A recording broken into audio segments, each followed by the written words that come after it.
Hello everyone, I am Sunny your physics teacher. Welcome back to my YouTube channel. Magnetic effect of electric current के आज के इस lecture में देखो हमें क्या क्या करेंगे। तो बेसिकली आज के इस लेक्चर में हमें दो डेरिवेशंस को ड्राइव करेंगे और वो दो डेरिवेशन कौन से हैं। पहला डेरिवेशन, कोई भी मेरे पास एक करंट कैरिंग सर्कुलर आर्क होगी, उसकी वजह से उसके सेंटर पे मैग्नेटिक फील्ड क्या होती है उसको ड्राइव करेंगे।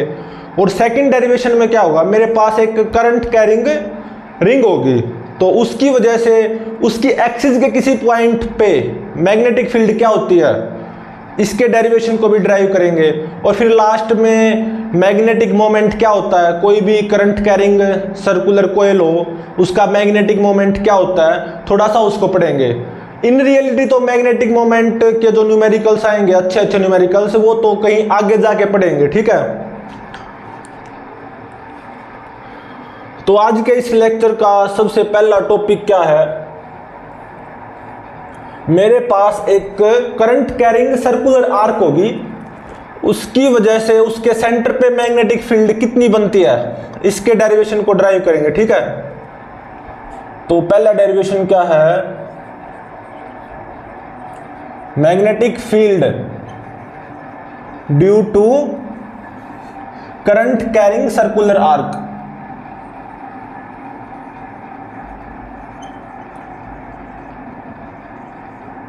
Circular arc at its centre.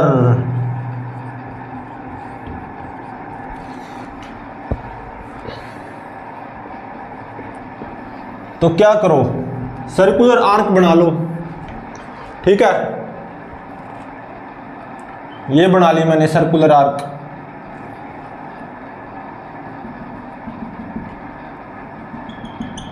ये सर्कुलर आर्क का सेंटर हो गया जहां पे मुझे मैग्नेटिक फील्ड फाइंड आउट करनी है। मान लो इस सर्कुलर आर्क में कितना करंट फ्लो कर रहा है, आई, ऐसे, और रेडियस मान लो आर है, ठीक है। और ये मान लो मेरी एक्स एक्सिस है, ये मान लो वाई एक्सिस है, ठीक है। ये सर्कुलर आर्क सेंटर पे मान लो अल्फा एंगल सबटेंड कर रही है, कितना, अल्फा, ठीक है। और ये जो वाई एक्सिस है ना, ये मान लो इस सर्कुलर आर्क की बाइसेक्टर है, तो ये एंगल भी अल्फा बाय 2 हो जाएगा और ये एंगल भी कितना हो जाएगा, अल्फा बाय 2, सही बात है। तो इस करंट कैरिंग सर्कुलर आर्क की वजह से यहां पे सेंटर पे मैग्नेटिक फील्ड कितनी आएगी। अब इसके डेरिवेशन को कैसे ड्राइव करें, तो देखो मैंने आपको बताया था, कोई भी करंट कैरिंग वायर हो, किसी भी शेप में हो, उसकी वजह से मैग्नेटिक फील्ड जब निकालनी हो ना, तो किसका सहारा लेना, हमें बायोट-सैवर्ट्स लॉ का। अभी आपको बायोट-सैवर्ट्स लॉ का पता होना चाहिए, ठीक है, जो कि पिछले वाले लेक्चर में हमने पढ़ा था। तो बायोट-सैवर्ट्स लॉ का जब हम यूज करते हैं तो क्या करते हैं, एक छोटा सा एलिमेंट मान के चलते हैं। तो मान लो थीटा एंगल पे यहां से एक छोटा सा करंट कैरिंग एलिमेंट स्टार्ट हो रहा है, ठीक है ना। ये है वो करंट कैरिंग एलिमेंट, ये, ठीक है। ये एंगल कितना सबटेंड होगा, वेरी स्मॉल, डी थीटा, बिल्कुल सही। तो यहां से एंगल थीटा पे मैंने एक छोटा सा करंट कैरिंग एलिमेंट मान लिया, ठीक है ना। ये करंट कैरिंग एलिमेंट, छोटा सा करंट कैरिंग एलिमेंट सेंटर पे कितना एंगल सबटेंड कर रहा है, वेरी स्मॉल, डी थीटा। अब देखो करंट कैरिंग एलिमेंट तो ऐसे बनेगा ना, वो तो वेक्टर क्वांटिटी है डीएल। तो करंट कैरिंग एलिमेंट जो होता है डीएल, उसकी डायरेक्शन क्या होती है, करंट के अलोंग, तो डीएल वेक्टर ऐसे आएगा, ऐसे, बिल्कुल सही। और जो डीएल वेक्टर आएगा उसका मैग्नीट्यूड क्या होगा, इस एलिमेंट की लंबाई जो कि वेरी स्मॉल होगी, कितनी होगी, are d theta. Arc length क्या होती है, रेडियस इंटू में कितना एंगल सबटेंड हो रहा है, डी थीटा। तो जो डीएल जो वेक्टर आएगा जो कि बायोट-सैवर्ट लॉ में होता वो ऐसे आएगा, और कितना आर डी थीटा। लेकिन मुझे तो डीएल वेक्टर वेक्टर फॉर्म में चाहिए। ये तो डीएल वेक्टर का मैग्नीट्यूड आ गया ना आर डी थीटा, और डायरेक्शन ये होगी करंट के अलोंग। ठीक है, चलो सही है। तो अब मेरे को एक चीज बताना, ये एंगल अगर थीटा है, ये एंगल, तो ये एंगल भी थीटा हो जाएगा। तो ये कितना हो जाएगा 90 माइनस थीटा, सही है ना। तो ये कितना एंगल बनेगा थीटा। तो ये जो डीएल वेक्टर आया है इसको दो कंपोनेंट में तोड़ दो। ये कंपोनेंट क्या हो जाएगा r d theta cos theta, और ये कंपोनेंट क्या हो जाएगा r d theta sine theta. चलो सही है, ठीक है ना। तो डीएल वेक्टर को वेक्टर फॉर्म में कैसे लिखोगे आप, r d theta cos theta i cap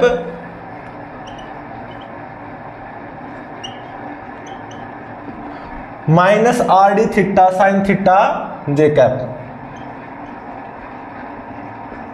ऐसे ही तो लिखोगे। अब देखो एक वहां पे आर वेक्टर भी होता था बायोट-सैवर्ट लॉ में। आर वेक्टर क्या होता था, आर वेक्टर की शुरुआत मतलब टेल पॉइंट वो क्या होता था एलिमेंट, और ये हमारा एड पॉइंट हो जाएगा जहां पे मैग्नेटिक फील्ड निकालनी है। तो आर वेक्टर ये हो जाएगा ना, तो ये आर वेक्टर भी हमें निकालना है। ये ओरिजिन है, तो 0 0 0 इसके कोऑर्डिनेट्स आ जाएंगे, और इस एलिमेंट के कोऑर्डिनेट्स क्या आएंगे, कोई बता सकता है। तो देखो ये आर, ये एंगल थीटा, तो ये हाइट ये कितनी आ जाएगी आर कोस थीटा, और ये कितनी आ जाएगी आर साइन थीटा। सही बात है, ठीक है ना। तो इस एलिमेंट के कोऑर्डिनेट्स क्या हो जाएंगे, एक्स कोऑर्डिनेट तो क्या हो जाएगा आर साइन थीटा, और वाई कोऑर्डिनेट क्या हो जाएगा आर कोस थीटा। इस राइट एंगल ट्रायंगल से आर तो ये होगी हाइपोटेन्यूज, ये एंगल थीटा, तो x coordinate r sine theta आएगा, y coordinate r cos theta, और जेड कोऑर्डिनेट 0। तो आर वेक्टर ये होगा ना, टेल पॉइंट ये, हेड पॉइंट ये। आर वेक्टर भी चाहिए मेरे को, बायोट-सैवर्ट लॉ में आर वेक्टर होता है। तो क्या हो जाएगा 0 माइनस आर साइन थीटा मतलब minus r sine theta i cap, 0 minus r cos theta मतलब minus r cos theta j cap, 0 minus 0 0 के कैप, ठीक है ना।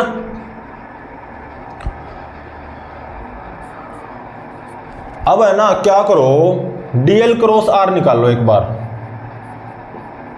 DL cross r, i cap j cap k cap. DL में क्या है i cap में r cos theta d theta, और जे कैप में minus r sine theta d theta, और के कैप में 0। आर वेक्टर में आई कैप में क्या है माइनस आर साइन थीटा, और जे कैप में माइनस आर कोस थीटा, और के कैप में कुछ है ही नहीं मतलब 0। थोड़ा सा अच्छे से लिख लेते हैं इसको।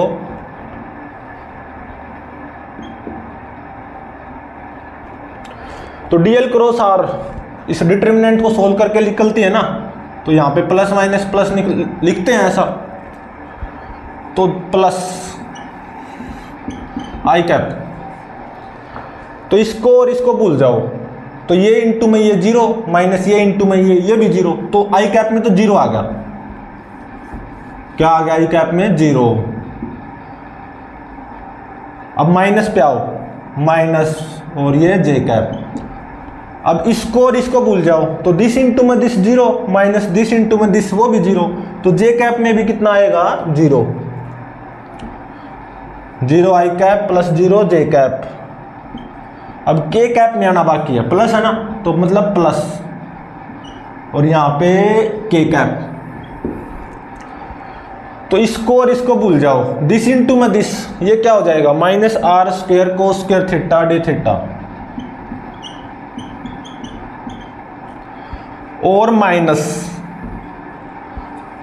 दिस इंटू में दिस क्या हो जाएगा, r square sine square theta d theta, ठीक है ना।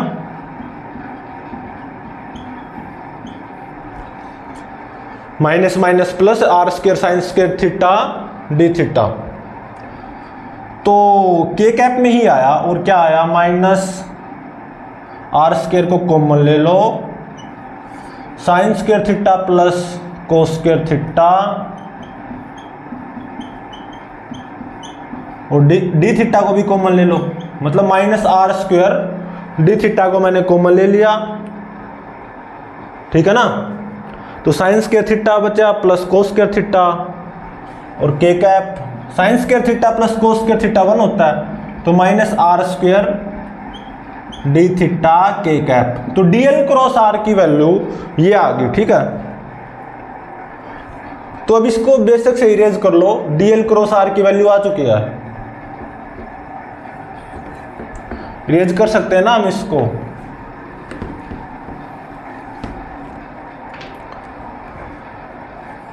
तो डीएल क्रॉस आर की वैल्यू क्या आई, minus r square d theta k cap, ठीक है ना। अब आर भी यूज होता था बायोट-सैवर्ट्स लॉ में। आर क्या होता है, आर वेक्टर का मैग्नीट्यूड। इस वेक्टर की लंबाई कितनी होगी, मैग्नीट्यूड रेडियस के तो बराबर होगा, ठीक है। अब इस छोटे से एलिमेंट की वजह से यहाँ पे very small amount of magnetic field निकाल लो बाय यूजिंग बायोट-सैवर्ट्स लॉ। क्या कहता है Biot Savart's law, mu not I upon में 4 पाई डीएल क्रॉस आर, जो कि minus r square d theta k cap I है, बाय में आर क्यूब, स्मॉल आर का क्यूब मतलब आर क्यूब। आर स्क्वायर से आर स्क्वायर कैंसिल हो जाएगा और माइनस आगे और ये यहाँ पे आर, ठीक है, सही है। अब दोनों तरफ इंटीग्रेट कर दो, क्योंकि मुझे तो पूरे आर की वजह से चाहिए ना यहाँ पे मैग्नेटिक फील्ड। तो integration d B is equal to minus mu not I upon में 4 pi r integration d theta k cap. अब ये थीटा की लिमिट्स क्या होंगी, देखो ये कैसे डिसाइड करें। तो देखो जब ये एलिमेंट यहाँ पे होगा इस एंड पे, तो थीटा ये हो जाएगा ना। तो देखो इन रियलिटी यहाँ पे फिलहाल जनरल एलिमेंट मैंने ये माना है, और वाई एक्सिस के साथ कितना एंगल, थीटा, और कैसे एंगल है, क्लॉकवाइज। लेकिन जब इस एलिमेंट को मैं यहाँ पे लेके आऊंगा तो वाई एक्सिस के साथ एंगल तो ये बनेगा ना, और कैसे, एंटी क्लॉकवाइज, और कितना, अल्फा बाय 2। तो ये तो क्लॉकवाइज था, लेकिन ये यहाँ पे एंगल कितना बना, एंटी क्लॉकवाइज। तो जब ये एलिमेंट यहाँ पे होगा तो थीटा की लोअर लिमिट क्या मानोगे, माइनस अल्फा बाय 2। और ये जब एलिमेंट घूमता घूमता घूमता घूमता जब यहाँ पे पहुँचा दोगे तो थीटा ये एंगल हो जाएगा ना, कितना, अल्फा बाय 2, और कैसे, क्लॉकवाइज। ये भी क्लॉकवाइज था, ये भी क्लॉकवाइज हो गया, तो मतलब प्लस अल्फा बाय 2, ठीक है। तो बी कितनी आ गई, minus mu not I upon में 4 pi r integration d theta कितना होता है, थीटा ही तो होता है, और ये k cap lower limit minus alpha by 2, upper limit plus alpha by 2। तो कितना आ गया, minus mu not I upon में 4 pi r, upper limit minus lower limit करोगे जब आप, तो अल्फा बन जाएगा, अल्फा के कैप, ठीक है। तो मतलब देखो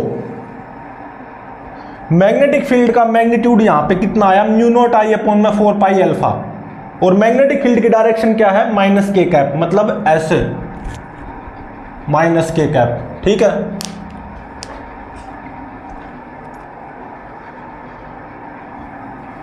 तो हमने इसका रिजल्ट मिल चुका है हमको, इसको ड्राइव कर चुके हैं। ये है ना, ये इंपॉर्टेंट है, ये याद रखना, ठीक है। मैग्नीट्यूड यहाँ पे मैग्नेटिक फील्ड का म्यू नॉट आई अपॉन में 4 पाई आर इंटू में अल्फा, और मैग्नेटिक फील्ड कैसे, downward, unit vector minus k cap है ना।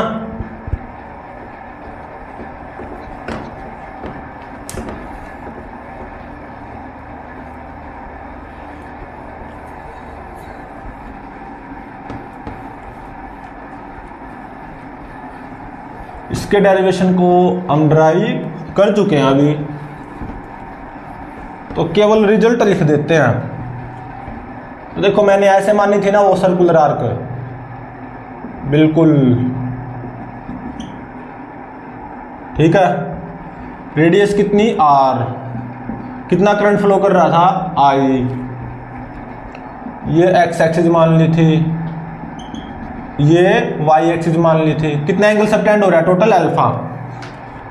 तो यहाँ पे सेंटर पे मैग्नेटिक फील्ड कितनी आई थी, केवल मैग्नीट्यूड बताओ, म्यू नॉट I अपॉन में 4 पाई r इंटू में अल्फा। और ऐसे आई थी क्योंकि यूनिट वेक्टर क्या था, माइनस के कैप था ना, ऐसे ही सर्कुलर आर्क थे। तो मैग्नेटिक फील्ड डाउनवर्ड आएगी, परपेंडिकुलर डाउनवर्ड सेंटर पे, और कितनी, इतनी, ठीक है। तो मैग्नेटिक फील्ड की डायरेक्शन पता करने का एक लोकल तरीका भी है। क्या करो, करंट के अलोंग अंगूठा ले जाओ और राइट हैंड का यूज करना, और बाकी 4 उंगली सेंटर की तरफ ले जाओ, क्योंकि सेंटर पे मैग्नेटिक फील्ड फाइंड आउट कर रहे हैं। तो थप्पड़ तो ऐसे लग रहा है ना, डाउनवर्ड, तो इसलिए मैग्नेटिक फील्ड क्या आएगी, डाउनवर्ड, ठीक है। इसी में करंट ऐसे फ्लो करता तो थप्पड़ ऐसे लगता, करंट के अलोंग ऐसे अंगूठा ले जाते ना, तो मैग्नेटिक फील्ड क्या आती, अपवर्ड। लेकिन मान लो मैंने ऐसे करंट फ्लो मानना था, तो यहाँ पे मैग्नेटिक फील्ड डाउनवर्ड आ जाएगी, थप्पड़ ऐसा लगेगा ना। अब इसके स्पेशल केसेस देखो। फर्स्ट, मान लो मेरे पास सर्कुलर आर्क कुछ ऐसे हो, सर्कल का क्वार्टर, ठीक है ना, ये सेंटर हो गया, रेडियस r, और मान लो ऐसे करंट फ्लो कर रहा है I। तो यहाँ पे अल्फा कितना हो गया, 90 डिग्री हो गया ना। तो यहाँ पे मैग्नेटिक फील्ड कितनी आएगी, एंगल डिग्री में तो पुट करना है नहीं, रेडियन में पुट करना होता है, π/2 रेडियन। तो अल्फा की जगह π/2 पुट कर दो, mu naught I upon 4 pi r into में अल्फा। अल्फा कितना, π/2। तो पाई से पाई कैंसिल, कितनी आ गई, म्यू नॉट I अपॉन में 8r, ठीक है। दूसरा केस क्या बनता है, मान लो सेमी सर्कल बन रहा हो और ये सेंटर हो गया, ठीक है। तो अल्फा कितना हो जाएगा, 180 डिग्री, लेकिन मेरे को तो एंगल रेडियन में चाहिए ना, तो पाई रेडियन। तो यहाँ पे अल्फा को पाई पुट कर दो, तो सेंटर पे मैग्नेटिक फील्ड कितनी आ जाएगी, म्यू नॉट I अपॉन में 4 पाई r इंटू में अल्फा। अल्फा कितना, पाई, पाई से पाई कैंसिल, तो कितनी आएगी, म्यू नॉट I अपॉन में 4r। यहाँ पे मैग्नेटिक फील्ड थप्पड़ डाउनवर्ड लग रहा है ना, डाउनवर्ड। यहाँ पे भी मैग्नेटिक फील्ड देखो, थप्पड़ डाउनवर्ड लग रहा है, तो डाउनवर्ड डायरेक्शन होगी, वर्टिकल डाउनवर्ड। अब इसका फाइनल केस क्या बनता है, देखो थर्ड,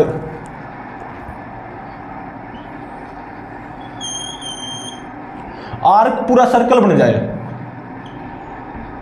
ठीक है। सेंटर ये हो गया, रेडियस r, कितना करंट फ्लो कर रहा है I। तो यहाँ पे सेंटर पे मैग्नेटिक फील्ड है, क्या होगी, तो अल्फा की दूंगा क्या पुट कर दो, 2 पाई कर दो ना, 360 डिग्री हो गया ना एंगल सबटेंड। तो अल्फा को क्या पुट कर दो, 2 पाई रेडियन।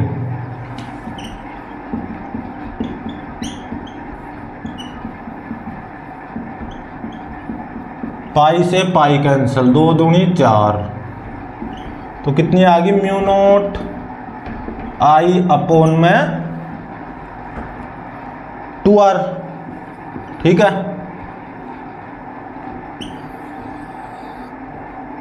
और कैसे डाउनवर्ड, ठीक है ना।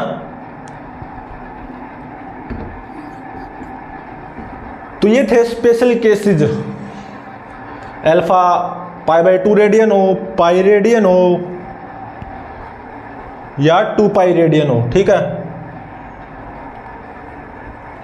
तो इस फॉर्मूले को याद रखना बस, आप इसका यूज होना है चाहे कौन सा भी केस हो, ठीक है। इसका म्यू नॉट आई बाय में 4 पाई आर इंटू में alpha.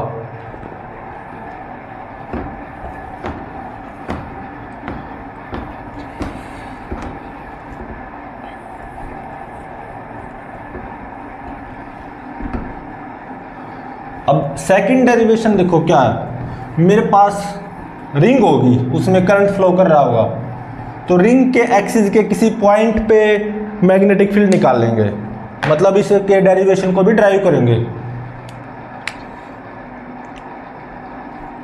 Magnetic field due to current carrying ring,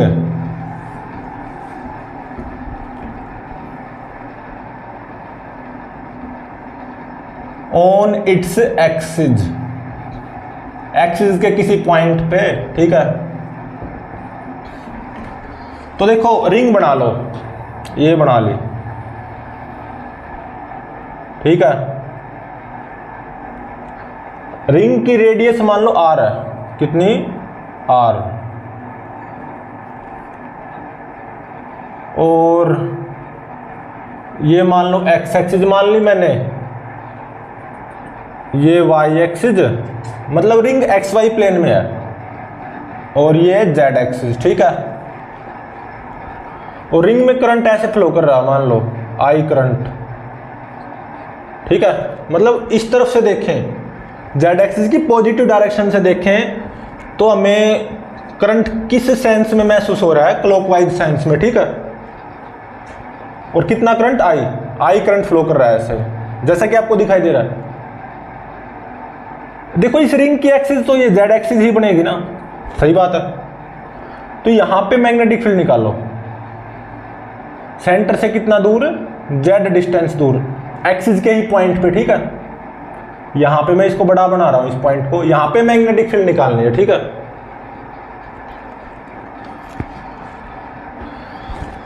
तो देखो सीधी सी बात है, कहीं ना कहीं बायोट-सैवर्ट्स लॉ का ही यूज करना होगा। तो इसको थोड़ा सा सिंपल कर लो, मतलब इसका फ्रंट व्यू देखो क्या होगा, रिंग का front view, ring x y plane में है, सही है। ये जेड एक्सिस आ जाएगी, ऐसे क्या हो जाएगी, जेड एक्सिस, मतलब इस जेड एक्सिस के कुछ इस पॉइंट पे, मतलब इस रिंग के एक्सिस के इस पॉइंट पे मैग्नेटिक फील्ड निकालनी है, जो कि सेंटर से कितना दूर है, जेड डिस्टेंस दूर, और ऐसे करंट फ्लो कर रहा है, ठीक है ना। और कितना आई, तो कैसे करें इसको, एक एलिमेंट मानना होगा, यहां से थीटा एंगल घूमा मैं, मान लो, और यहां से एलिमेंट की शुरुआत हुई, और फिर थोड़ा सा एंगल और घूमा, कितना, डी थीटा, तो एलिमेंट यहां से शुरू, यहां पे खत्म, ठीक है ना। तो इस एलिमेंट की लंबाई कितनी आ जाएगी, आर डी थीटा। भाई क्या लगेगा, arc length is equal to radius into में एंगल सबटेंडेड, आर इंटू में डी थीटा। तो जो डीएल वेक्टर होता है बायोट-सैवर्ट्स लॉ में, वो करंट के अलोंग आता है, तो करंट ऐसे फ्लो कर रहा है ना, ऐसे, तो डीएल वेक्टर कुछ कहीं ना कहीं ऐसे आएगा, और मैग्नीट्यूड कितना होगा, आर डी थीटा, इसमें कोई डाउट नहीं है, सही है भाई, ठीक है।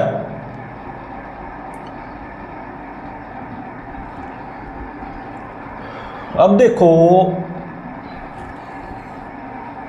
सही किया मैंने, हाँ, ये एंगल कितना हो जाएगा, थीटा ही तो हो जाएगा, सही है। ये एंगल थीटा, तो ये एंगल कितना हो जाएगा, 90 माइनस थीटा, तो ये एंगल कितना हो जाएगा, थीटा, सही है। तो ये जो मेरा डीएल वेक्टर ऐसे है आर डी थीटा, इसको दो कंपोनेंट में तोड़ दो। कितने? दो। एक तो ये और दूसरा ये कंपोनेंट और ये कंपोनेंट। ये कंपोनेंट क्या हो जाएगा? R d theta cos theta, और ये component are d theta sine theta. बिल्कुल सही है भाई, ठीक है। तो डीएल वेक्टर को जब आप लिखोगे वेक्टर फॉर्म में, वो क्या आ जाएगा? R d theta sine theta i cap minus r d theta cos theta j cap. सही है। के कैप में तो जीरो ही होगा। अब देखो बायोट-सैवर्ट्स लॉ में स्मॉल आर वेक्टर भी होता है, वो क्या हो जाएगा? देखो एक्स एक्सिस वाई एक्सिस, वैसे तो जेड एक्सिस ऐसे है, समझ रहे हो ना,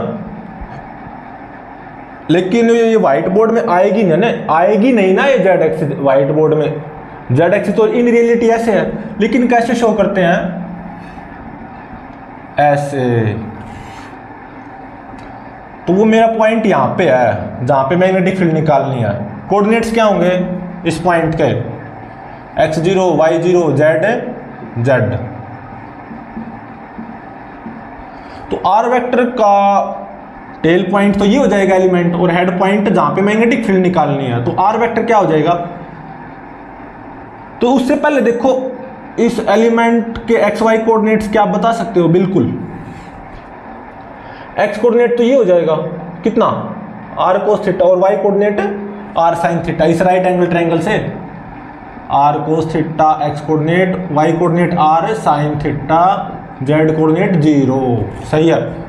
तो small r vector Biot Savart's law वाला 0 माइनस आर कोस थीटा मतलब minus r cos theta i cap, 0 minus r sine theta मतलब minus r sine theta j cap, z minus 0 मतलब प्लस जेड के कैप। चलो ठीक है भाई।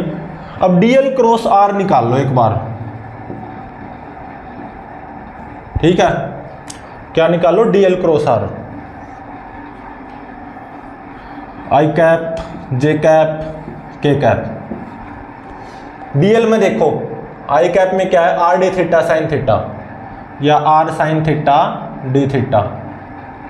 वाई में या जे कैप में minus r cos theta d theta, और के कैप में कुछ है ही नहीं। और आर वेक्टर में देखो आई कैप में माइनस आर कोस थीटा है, और जे कैप में माइनस आर साइन थीटा है, और के कैप में जेड है। अब डीएल क्रॉस आर मतलब इस डिटर्मिनेंट को सोल्व करना आना चाहिए आपको। क्या करते हैं? प्लस माइनस प्लस, तो प्लस आई कैप। इसको और इसको भूल जाओ, इसको और इसको। दिस इंटू में दिस, ये क्या आ जाएगा? Minus r z cos theta day theta, minus r z cos theta d theta, है ना? यही आ जाएगा ना।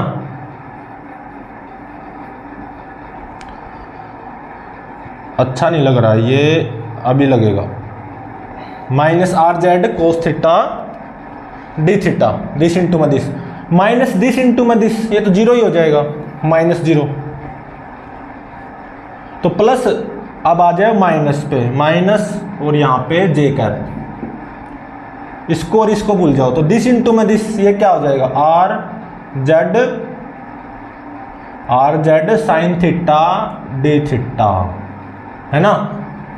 इसको और इसको भूले ना, तो दिस इंटू में दिस तो 0 आ जाएगा, माइनस 0। अब आ जाओ के कैप में, प्लस के कैप। तो दिस इंटू में दिस, दिस इंटू में दिस, ये कितना आ जाएगा? Minus r square sine square theta d theta, है ना? सही है। Minus r square sine square theta d theta, this into में दिस, और माइनस दिस इंटू में दिस, ये क्या हो जाएगा minus minus plus r square cos square theta d theta, r square cos square theta d theta और k cap.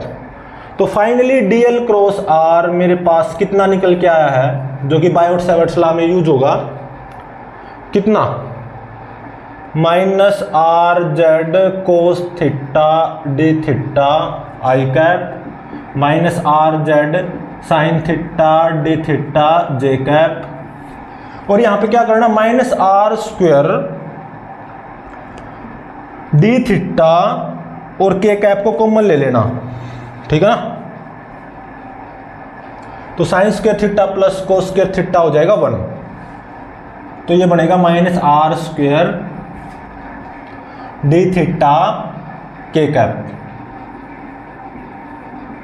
तो DL cross r मेरे पास ये आया है, तो अब हम इसको इरेज कर सकते हैं, ठीक है।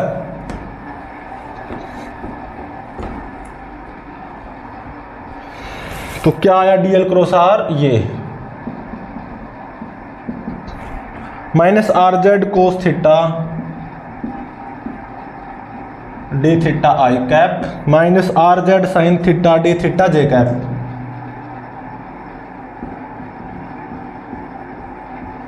ठीक है, और minus r square d theta k cap, ठीक है। और बायोट-सैवर्ट्स लॉ में एक स्मॉल आर और यूज होता था, नीचे होता था ना स्मॉल आर क्यूब। वो स्मॉल आर क्या होता है, ये जो वेक्टर है ना आर वेक्टर, कहां गया, ये रहा, इसका मैग्नीट्यूड।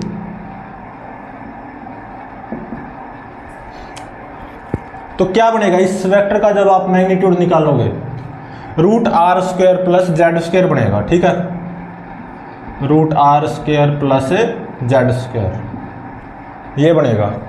अब अप्लाई कर दो बायोट-सैवर्ट्स लॉ, मतलब इस छोटे से एलिमेंट की वजह से यहाँ पे very small amount of magnetic field जो आएगी, ये आ जाएगी म्यू नॉट आई अपॉन में 4 पाई, बायोट-सैवर्ट्स लॉ यूज कर रहा हूँ, इंटू में डीएल क्रॉस आर, मतलब minus r z cos theta d theta i cap minus r z sine theta d theta j cap minus r square d theta k cap by में r cube. इसका cube क्या हो जाएगा, r square plus z square की power 3/2, ठीक है, सही है, ऐसा ही है।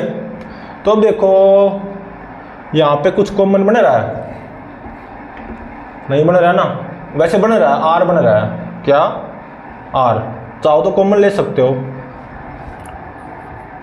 तो डी बी कितना हो जाएगा, म्यू नॉट आई अपॉन में 4 पाई, और ऊपर क्या बन रहा है कॉमन, आर, या माइनस आर ले लो, आपकी मर्जी है, माइनस आर कॉमन ले लो भाई, ठीक है। और नीचे तो ये है ही r square plus z square की पावर 3/2, यहाँ पे मैंने माइनस आर कॉमन ले लिया, ठीक है, माइनस आर। तो ये क्या बना, z cos theta d theta i cap, और ये plus z sine theta d theta j cap, और ये plus r d theta k cap, यही बना ना। अब दोनों तरफ इंटीग्रेट कर दो, मतलब मेरे को तो इस पूरी रिंग की वजह से चाहिए ना, पूरी जो एक करंट कैरिंग रिंग है उसकी वजह से चाहिए ना मैग्नेटिक फील्ड यहाँ पे। ये तो छोटे से एलिमेंट की वजह से निकली है, इस छोटे से एलिमेंट की वजह से, तो पूरी रिंग के लिए चाहिए, तो दोनों तरफ क्या करना पड़ेगा, इंटीग्रेट। तो integration d B is equal to b is equal to mu minus mu not I r by में 4 pi r square plus z square की पावर 3/2, ठीक है। Integration z cos theta d theta z cos theta d theta i cap plus z integration sine theta d theta j cap sine theta d theta j cap plus r integration d theta k cap. यही बनेगा ना, सही है। अब theta की limits क्या होंगी? देखो मैं क्या चाहता हूं, इस छोटे से एलिमेंट की हेल्प से ये पूरी रिंग कवर हो जाए। तो देखो जब ये छोटा सा एलिमेंट यहाँ पे होगा तो थीटा कितना हुआ 0। ये एलिमेंट चलता चलता चलता चलता पूरी रिंग को कवर करता जा रहा है और यहीं पे पहुंच गया। तो यहाँ से चलता चलता वापस यहीं पे पहुंचा है, तो तब थीटा कितना हो जाएगा 360 डिग्री, मतलब 2 पाई रेडियन। तो लोअर लिमिट क्या हो जाएगी 0, थीटा की lower limit, upper limit 2 pi radian, 0 2 पाई। ठीक है। अब इंटीग्रेशन कोस थीटा डी थीटा करके देखो, पक्का 0 आएगा। कोस थीटा का इंटीग्रेशन क्या होता है साइन, तो देखो 0 आएगा, ये पक्की बात है। Integration sine theta d theta, ये भी 0 आएगा। साइन थीटा का इंटीग्रेशन क्या होता है minus cos theta, minus cos theta. ठीक है ना। और लोअर लिमिट 0, अपर लिमिट 2 पाई। तो ये भी कितना आएगा 0 आएगा। ठीक है ना, 0 आएगा, करके देख लो। कोस 2 पाई 1 हो गया भाई, माइनस कोस 0 1 1 माइनस 1 0, तो ये भी कितना हो जाएगा 0। तो इंटीग्रेशन केवल के कैप में बचेगा। ठीक है।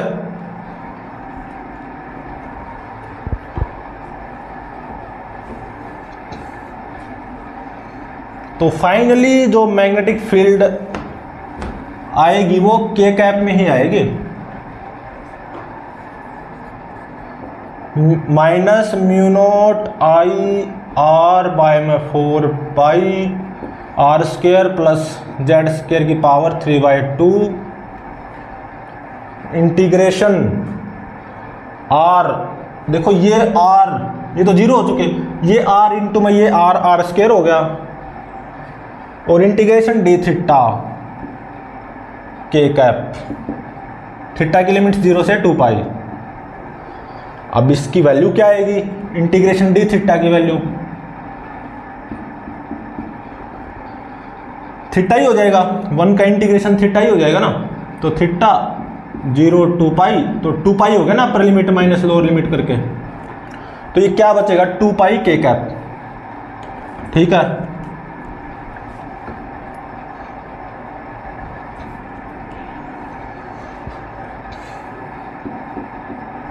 ठीक है ना। तो 2 दूनी 4, पाई से pi cancel.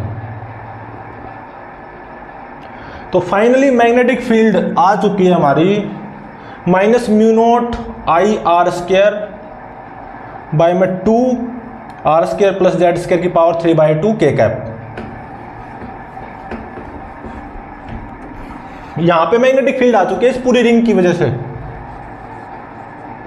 Minus mu not I r square by में 2 r square plus z square की पावर 3/2 के कैप। ये आ गई, सही है।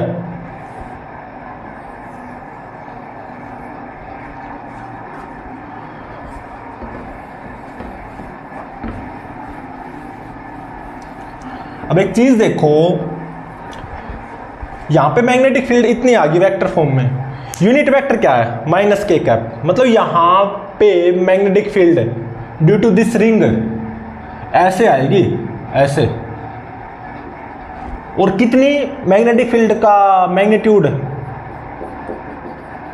बस माइनस के कैप को मत लो, mu not I r square by में 2 r square plus z square की पावर 3/2। ठीक है ना। तो यहां पे मैग्नेटिक फील्ड इतनी आई और ऐसे, डायरेक्शन क्या माइनस के कैप। अब देखो डायरेक्शन देखनी हो ना, क्या करो इसको करंट के अलोंग तो क्या, अंगूठा राइट हैंड का यूज करना, और पूरी रिंग को कवर कर लो।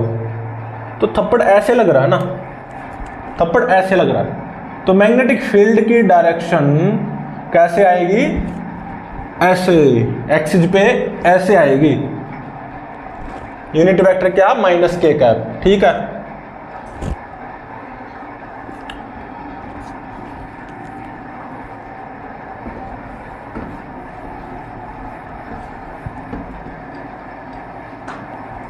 डायरेक्शन पता करने का तरीका मैंने बता दिया। करंट के अलोंग अंगूठा और राइट हैंड का यूज करो, और पूरी रिंग को रिंग में राइट हैंड समा जाना चाहिए आपका। ठीक है ना, तो जैसे थप्पड़ आएगा, थप्पड़ की जो डायरेक्शन होगी वही मैग्नेटिक फील्ड की हो जाएगी। ठीक है,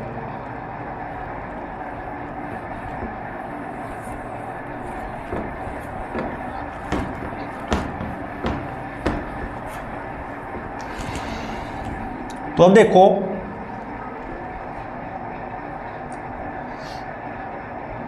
मेरी रिंग ऐसे है, ऐसे करंट फ्लो कर रहा है, कितना आई, रेडियस कितनी आर।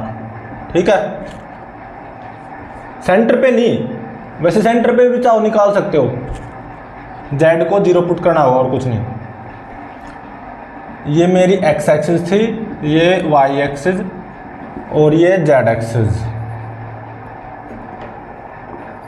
यहां पे जेड एक्सिस पे, मतलब इस रिंग की एक्सिस पे मैग्नेटिक फील्ड निकालने जा रहे थे हम। सेंटर से कितनी दूरी, जेड डिस्टेंस दूरी पे। ठीक है ना, और कितनी आई थी, mu not I r square by में 2 r square plus z square की पावर 3/2। ठीक है, और डायरेक्शन कैसे आई थी, ऐसे, माइनस के कैप। ठीक है, मतलब माइनस के कैप। तो अब एक चीज देखो, जरूरी थोड़ी ना हमारे पास कोयल में एक ही टर्न हो, कोयल में एन टर्न्स हो सकते हैं ना, एन टर्न्स, मतलब ऐसे करके देखो, ऐसे यूं करके कोयल में एन टर्न्स हो सकते हैं, तो एन रिंग्स बन जाएंगी ना, एन रिंग्स। तो यहां पे मैग्नेटिक फील्ड कितनी हो जाएगी, कोयल की एक्सिस पे ही, और सेंटर से कितनी दूरी, जेड डिस्टेंस दूरी। तो फिर मैग्नेटिक फील्ड कितनी हो जाएगी, बस एन से मल्टीप्लाई कर दो। देखो, हर कोयल की वजह से, मतलब सॉरी, हर रिंग की वजह से या हर एक टर्न की वजह से इतनी आएगी, और एन टर्न्स हैं, तो उस कोयल में जो एन टर्न्स हैं उन सारों की वजह से उस कोयल की एक्सिस के इस पॉइंट पे, जिस पॉइंट की दूरी from the centre of coil वो जेड है, तो यहां पे टोटल मैग्नेटिक फील्ड या नेट मैग्नेटिक फील्ड क्या हो जाएगी, दिस इंटू में एन। ठीक है, तो mu naught N I r square by में 2 आर स्क्वायर बाय में r square plus z square की पावर 3/2। अगर कोयल में एन टर्न्स हो तो आई की जगह क्या पुट कर दो, एन आई। ठीक है, और इस फॉर्मूले को है ना, इसको हमेशा याद रखना, इसको। ठीक है, चलो ठीक है। अब फिलहाल तो वो देखो, ये तो एन टर्न्स हो तब है ये फॉर्मूला,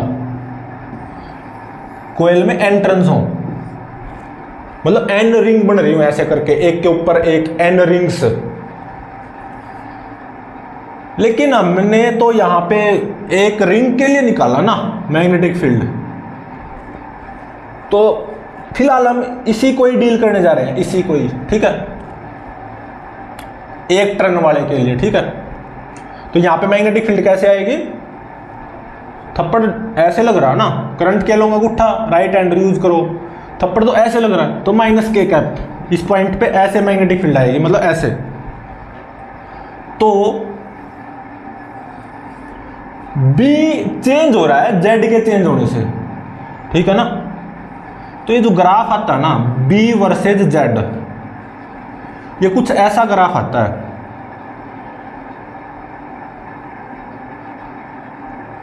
ठीक है, और सेंटर पे मैग्नेटिक फील्ड मैक्सिमम होगी। देखो ये पॉइंट अगर सेंटर पे आ जाए तो जेड जीरो हो जाएगा ना, तो जेड को जब आप जीरो पुट करोगे तो मैग्नेटिक फील्ड की वैल्यू मैक्सिमम आएगी, और कितनी आएगी, म्यू नॉट आई अपॉन में 2r। ठीक है, सिंगल टर्न के लिए, मतलब जब केवल एक रिंग हो। एन टर्न्स के लिए ये हो जाता है फॉर्मूला, केवल एक टर्न हो मतलब सिंगल रिंग हो, और सेंटर से जेड डिस्टेंस दूर एक पॉइंट हो एक्सिस पे, तो मैग्नेटिक फील्ड का फॉर्मूला ये होता है। डायरेक्शन में बता चुका हूं, थप्पड़ रूल। ठीक है, अब देखो इसकी जो मैग्नेटिक फील्ड जो बनेगी ना इसकी, वो देखना, मतलब इसकी मैग्नेटिक फील्ड लाइंस पता करेंगे अभी हम। ये रिंग होगी, रिंग में ऐसे आई करंट फ्लो कर रहा है। ठीक है, इसकी मैग्नेटिक फील्ड लाइंस कैसी दिखती हैं एक्चुअली,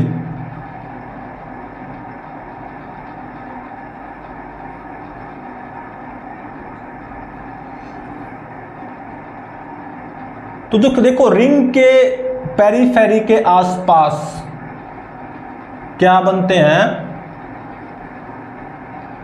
कॉन्सेंट्रिक सर्कल्स। ठीक है,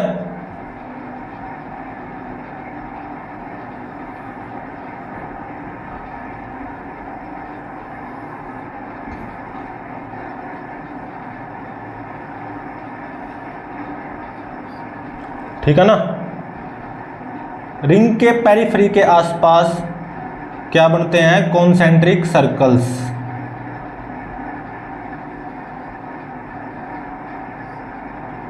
ये मैग्नेटिक फील्ड लाइंस हैं और कुछ नहीं है ऑफ रिंग।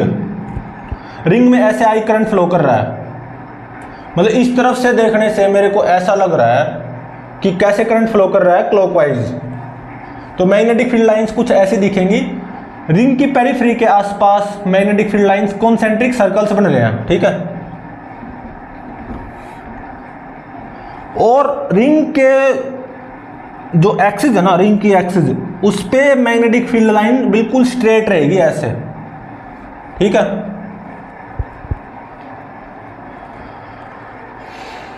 तो ये है ना एक मैग्नेट की तरह बन गई। ये जो रिंग है, ये रिंग की जो मैग्नेटिक फील्ड लाइंस हैं, ये किस जैसी हैं वो मैं आपको बता रहा हूं। जैसे एक बार मैग्नेट होता है ना, क्या bar magnet, south pole north pole, उसकी जो मैग्नेटिक फील्ड लाइंस हैं बिल्कुल उससे मिलती जुलती इस रिंग की मैग्नेटिक फील्ड लाइंस हैं। तो देखो मैग्नेट की मैग्नेटिक फील्ड लाइंस कैसे दिखती हैं,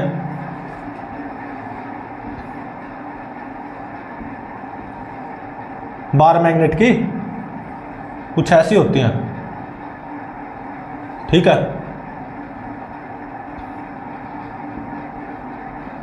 ठीक है ना,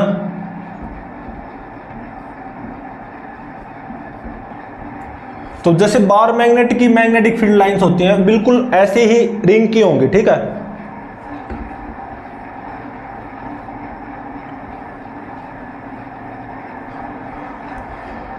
ये रिंग में ऐसे करंट फ्लो कर रहा है, मतलब इस तरफ से देखें तो हमें ऐसा लगे कि क्लॉकवाइज करंट फ्लो कर रहा है, इस तरफ से देखने से वही करंट हमें एंटी क्लॉकवाइज लगेगा। ठीक है, तो इस रिंग की वजह से जो मैग्नेटिक फील्ड जो जनरेट होगी, प्रोड्यूस होगी करंट कैरिंग रिंग की वजह से, उसकी जो मैग्नेटिक फील्ड लाइंस बनेंगी। मैग्नेटिक फील्ड लाइंस कुछ नहीं होता, एक पिक्टोरियल रिप्रेजेंटेशन होता है मैग्नेटिक फील्ड का, वो कुछ ऐसी दिखेंगी मैग्नेटिक फील्ड लाइंस। ठीक है, और जो रिंग होती है उस रिंग की एक्सिस के एक पॉइंट पे सेंटर से कितना दूर, जेड डिस्टेंस दूर, मैग्नेटिक फील्ड का ये फॉर्मूला होता है, ये हमेशा याद रखना। और बी वर्सेस जेड ग्राफ ऐसा होता है, सेंटर पे मैग्नेटिक फील्ड क्या होगी, मैक्सिमम।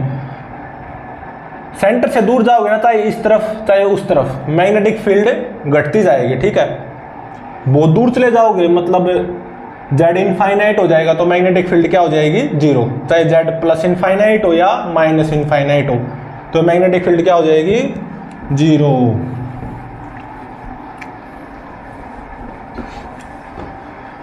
तो देखो मैंने जैसे कि बताया यहाँ पे, ये जो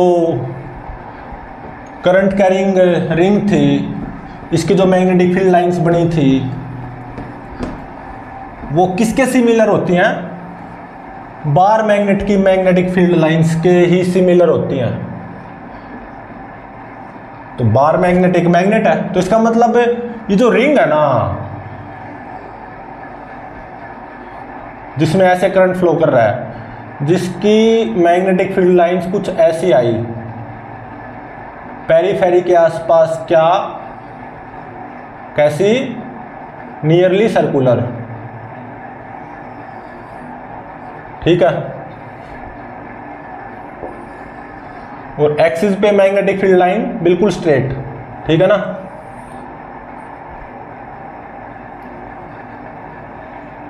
concentric circles, nearly concentric circles, near periphery, ठीक है।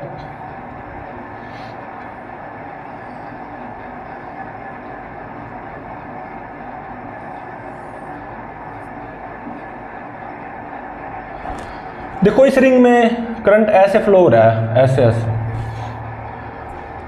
तो इस रिंग की वजह से जो मैग्नेटिक फील्ड लाइंस बनी है ना, ये किसके सिमिलर है, बार मैग्नेट की मैग्नेटिक फील्ड लाइंस के सिमिलर। बार मैग्नेट एक मैग्नेट है, तो इसका मतलब ये रिंग भी एक मैग्नेट की तरह बिहेव करेगी यहाँ पे। और मैग्नेट में पोल्स होते हैं, साउथ और नॉर्थ पोल, तो इसका मतलब यहाँ पे भी कहीं ना कहीं पोल्स जरूर होंगे। एक तरफ साउथ पोल हो सकता है, तो उसके अपोजिट साइड में क्या होगा, नॉर्थ पोल होगा। अब ये फैसला कैसे करे कि ये साउथ पोल है या ये नॉर्थ पोल, या ये साउथ पोल है या नॉर्थ पोल, उसका पता कैसे चलेगा इस पर्टिकुलर केस में। तो देखो मान लो कोई भी ऐसे रिंग है, अपनी तरफ से देखो, अपनी तरफ से जैसा कि आपको दिखाई दे रहा है, करंट कैसे फ्लो हो रहा है, क्लॉकवाइज, इस तरफ से देखने से, है ना, क्लॉकवाइज दिखाई दे रहा है ना करंट। तो इस वाला फेस क्या बनेगा, साउथ पोल, ठीक है। एस मतलब साउथ पोल। इससे दूसरी तरफ वाला फेस, मतलब दूसरी तरफ वाला, वो बन जाएगा नॉर्थ पोल, ठीक है। लेकिन जब हम इस तरफ से देख रहे हैं तो करंट क्लॉकवाइज दिखाई दे रहा है ना, तो अब अपनी तरफ वाला फेस क्या बनेगा, साउथ पोल, ठीक है। तो ऑब्वियसली उस तरफ वाला फेस क्या हो जाएगा, नॉर्थ पोल। अब मान लो जब हम अपनी तरफ से देख रहे हैं तो रिंग में करंट कुछ ऐसे फ्लो कर रहा है, कैसे, एंटी क्लॉकवाइज, एंटी क्लॉकवाइज दिखाई दे रहा है ना करंट, ठीक है। तो ये जो बनेगा ना, ये बनेगा नॉर्थ पोल। क्या, नॉर्थ, एन दिखाई दे रहा है ना, एन, अच्छे से देखो, एन बन रहा है, एन।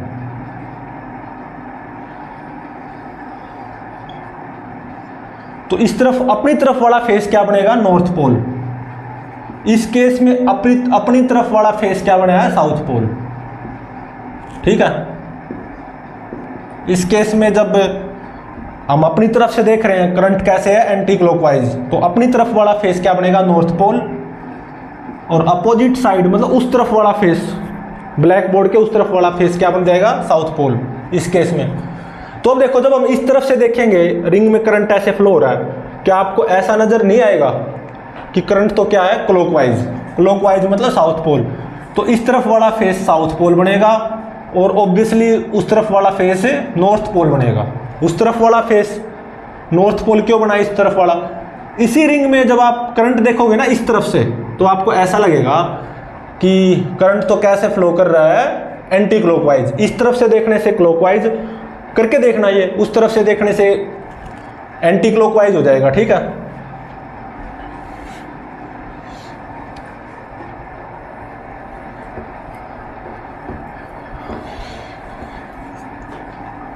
अब देखो मैग्नेटिक मोमेंट एक टर्म होती है, इसको थोड़ा सा पढ़ेंगे, ठीक है। मतलब जितना काफ़ी है पढ़ना, बाकी तो इसको आगे जाके इसके न्यूमेरिकल्स भी सोल्व करेंगे अच्छे से। Magnetic moment of A current carrying coil.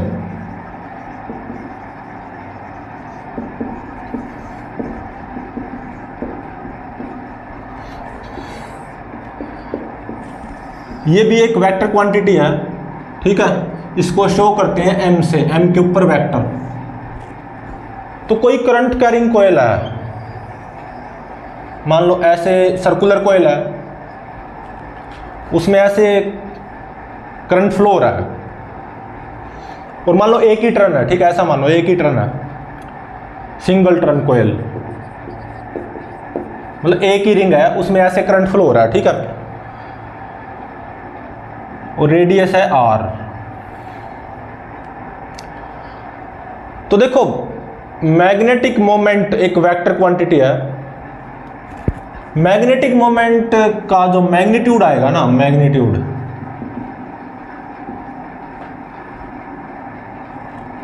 इसको मैग्नेटिक डायपोल मोमेंट भी बोलते हैं, ध्यान रहे, चाहे मैग्नेटिक मोमेंट बोल लो या मैग्नेटिक डायपोल मोमेंट, ठीक है। तो इस मैग्नेटिक मोमेंट का जो मैग्नीट्यूड आता है वो आता है करंट जो फ्लो हो रहा है कोयल में इनटू में एरिया ऑफ ए कोयल, ठीक है। और जो डायरेक्शन आती है मैग्नेटिक मोमेंट की वो होती है south pole to north pole. कैसे? South pole to north pole. अब देखो ये कोयल का एरिया कितना है, एरिया यही तो area circle pi r square, और मान लो आई करंट फ्लो हो रहा है, तो हम अपनी तरफ से देख रहे हैं जब इसको, आपको कैसा करंट फ्लो महसूस हो रहा है? क्लॉकवाइज ना, कैसा? क्लॉकवाइज। तो ये अपनी तरफ वाला फेस हो जाएगा साउथ पोल, और उस तरफ वाला फेस क्या हो जाएगा? North pole. पीछे वाला फेस नॉर्थ पोल, अपनी तरफ वाला साउथ पोल। तो इसका मैग्नेटिक मोमेंट क्या लिखा जाएगा? इस सिंगल टर्न कोयल का मैग्नेटिक मोमेंट का मैग्नीट्यूड जो कि क्या होता है? करंट इनटू में एरिया। कितना करंट फ्लो हो रहा है? आई। और ये एरिया कितना है? पाई आर स्क्वायर, सर्कल का एरिया। ये तो होगा मैग्नीट्यूड। किसी भी वेक्टर को क्या लिखते हैं? उसका मैग्नीट्यूड इनटू में डायरेक्शन। अब मैग्नेटिक मोमेंट की डायरेक्शन क्या होगी? South pole to north pole. और इस तरफ वाला फेस साउथ पोल है, उस तरफ वाला फेस क्या? North pole. तो मैग्नेटिक मोमेंट की डायरेक्शन क्या हो जाएगी? Perpendicular downward. ठीक है। मान लो कोयल में करंट ऐसे फ्लो हो रहा हो, ऐसे, रेडियस r, कितना करंट फ्लो हो रहा है? आई करंट फ्लो हो रहा है, ऐसे। जब हम इसको अपनी तरफ से देखेंगे तो ये फ्लो कैसा है करंट का? एंटी क्लॉकवाइज है ना। यहां पे अपनी तरफ से देखने से क्लॉकवाइज फ्लो था, तो अपनी तरफ से देखने से एंटी क्लॉकवाइज फ्लो है करंट का। तो अपनी वाला फेस, अपनी तरफ वाला फेस क्या हो जाएगा? North pole. उस तरफ वाला फेस क्या हो जाएगा? पीछे वाला फेस साउथ पोल। ठीक है। तो मैग्नेटिक मोमेंट क्या होगा? करंट सिंगल टर्न है, यहां पे ध्यान रहे, मान लो क्या है? सिंगल टर्न कोयल है, तो करंट इनटू में एरिया। एरिया कितना? पाई आर स्क्वायर। ठीक है।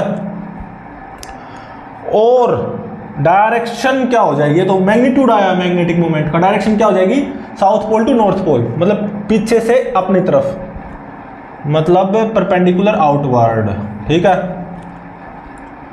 तो आपको ये पता चला ना मैग्नेटिक मोमेंट किसी भी करंट कैरिंग कोयल का कैसे निकालें। मान लो सिंगल टर्न कोयल है, तो मैग्नेटिक मोमेंट का मैग्नीट्यूड क्या हो जाएगा? करंट इनटू में एरिया कर दो। जैसे कि यहाँ पे सर्कुलर कोयल है तो एरिया पाई आर स्क्वायर बनेगा, तो आई इंटू में पाई आर स्क्वायर, तो मैग्नीट्यूड। यहाँ पे मैग्नेटिक मोमेंट डाउनवर्ड आएगा, क्योंकि अपनी तरफ से देखने से करंट का फ्लो कैसा है? क्लॉकवाइज। तो अपनी तरफ वाला फेस साउथ पोल और पीछे वाला फेस क्या? North pole. South pole to north pole magnetic moment की डायरेक्शन। ठीक है।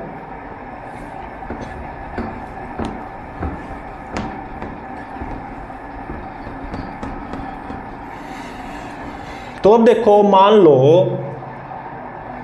एक कोयल है, रेक्टेंगुलर कोयल है। कैसी? रेक्टेंगुलर। इसमें करंट ऐसे फ्लो कर रहा है जैसा कि आपको दिखाई दे रहा है। मान लो मैंने एक क्वेश्चन बना दिया आपके लिए। डायमेंशन क्या है कोयल की, ये L लेंथ और ये ब्रेड्थ B, ठीक है। और इसमें I करंट फ्लो हो रहा है ऐसे, और इसमें जो है ना टर्न्स है वो N है, एक टर्न नहीं है। एक टर्न, दो टर्न, तीन टर्न, चार टर्न, पांच टर्न, एक के ऊपर एक ऐसे होते हैं ना, N टर्न्स हैं इस कोयल के, रेक्टेंगुलर कोयल के। तो इसका मैग्नेटिक मोमेंट क्या आएगा? तो देखो अगेन वही है, मैग्नेटिक मोमेंट का मैग्नीट्यूड क्या हो जाएगा? पहले एक टर्न के लिए देखो, करंट I इंटू में एरिया, कितना होगा ये एरिया, रेक्टेंगल का एरिया L इंटू में B, ठीक है। और यहां पे तो N टर्न्स है ना, तो इंटू में N कर दो, ये तो सिंगल टर्न के लिए था। तो ये इस पूरी कोयल का, जिसमें N टर्न्स हैं, ये इस पूरी कोयल के मैग्नेटिक मोमेंट का मैग्नीट्यूड आ गया, और कुछ नहीं है, ठीक है। अब मैग्नेटिक मोमेंट की डायरेक्शन भी होगी, क्योंकि मैग्नेटिक मोमेंट एक वेक्टर क्वांटिटी है। डायरेक्शन क्या होती है? South pole to north pole. अब देखो ये फ्लो कैसा है, अपनी तरफ से देखने से आपको कैसा फ्लो दिखाई दे रहा है करंट का? क्लॉकवाइज है ना, क्लॉकवाइज है, तो इसका मतलब इस तरफ वाला फेस क्या हो जाएगा यहाँ पे, साउथ पोल, और पीछे वाला फेस क्या हो जाएगा, नॉर्थ पोल। साउथ पोल ये, और पीछे वाला, बोर्ड के पीछे वाला फेस क्या हो जाएगा इसका, north pole. South pole to north pole किसकी डायरेक्शन होती है? मैग्नेटिक मोमेंट की। तो डायरेक्शन क्या हो जाएगी? परपेंडिकुलर डाउनवर्ड, ठीक है। तो ये आपको मैग्नेटिक मोमेंट किसी भी करंट कैरिंग सर्कुलर कोयल का निकालना आना चाहिए। वेक्टर क्वांटिटी है, मैग्नीट्यूड करंट इनटू एरिया से निकलेगा, direction south pole to north pole पता चलेगी। साउथ और नॉर्थ पोल का पता कैसे चलेगा? अपनी तरफ से देखने से अगर आपको करंट क्लॉकवाइज महसूस हो रहा है तो अपनी तरफ वाला साउथ पोल हो जाएगा, अपोजिट वाला नॉर्थ पोल हो जाएगा, ठीक है। मैग्नीट्यूड करंट इनटू में एरिया कर दो, सिंगल टर्न होता तो N1 आता, यहाँ पे N टर्न्स हैं, तो टोटल मैग्नेटिक मोमेंट का मैग्नीट्यूड इतना हो जाएगा, ठीक है। तो नेक्स्ट लेक्चर में हम न्यूमेरिकल्स को सोल्व करेंगे, ठीक है। ये जो हमने अभी तक जो डेरिवेशंस करे हैं कि एक स्ट्रेट करंट कैरिंग वायर, उसकी वजह से मैग्नेटिक फील्ड निकाली थी, उसका कुछ फॉर्मूला आया था, म्यू नॉट I अपॉन में 4πr sine theta 1 plus sine theta 2, last lecture में किया था। और आज एक सर्कुलर आर्क थी करंट कैरिंग, उसकी वजह से उसके सेंटर पे मैग्नेटिक फील्ड वो आई थी म्यू नॉट I अपॉन में 4πr इंटू में अल्फा। और एक सर्कुलर रिंग थी, उसकी वजह से उसकी एक्सिस पे और सेंटर से कितना दूर, z डिस्टेंस दूर, तो मैग्नेटिक फील्ड का फॉर्मूला क्या आया था, mu naught I r square by में 2r square plus z square की पावर 3/2। तो ये जो 3-4 फॉर्मूले आए हैं ना, इनके ऊपर बेस्ड न्यूमेरिकल्स को नेक्स्ट लेक्चर में करेंगे, ठीक है।